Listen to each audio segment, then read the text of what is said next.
రోజులు నువ్వు ఒంటరిగా కన్నీళ్లు కార్చావు. ఎవరూ చూడలేదు అనుకున్నావు. నీ హృదయంలోని బాధను ఎవరూ అర్థం చేసుకోలేరని అనుకున్నావు. కాని నేను చూశాను బిడ్డా, నీ ప్రతి కన్నీటి బొట్టును నా చేతిలో సేకరించాను. నీ బాధల రోజులు వ్యర్థం కాలేదు. నీ రాత్రులు నిశ్శబ్దంగా గడిచిపోయినట్టే కనిపించినా, ఆ రాత్రుల మధ్యనే నేను నీ భవిష్యత్తు కోసం పనిచేశాను.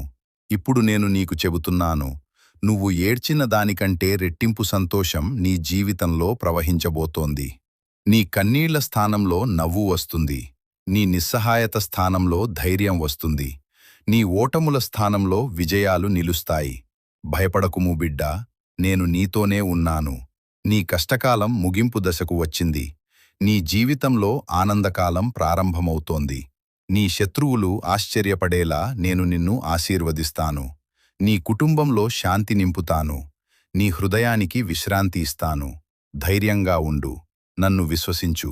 నీ ముందున్న ద్వారాలను నేను తానే తెరవబోతున్నాను. నీ దేవుడు మాట్లాడుతున్నాడు. నా బిడ్డా, నీ కన్నీళ్లు వృధా కావు. నీ ఆనందం రెట్టింపు అవుతుంది.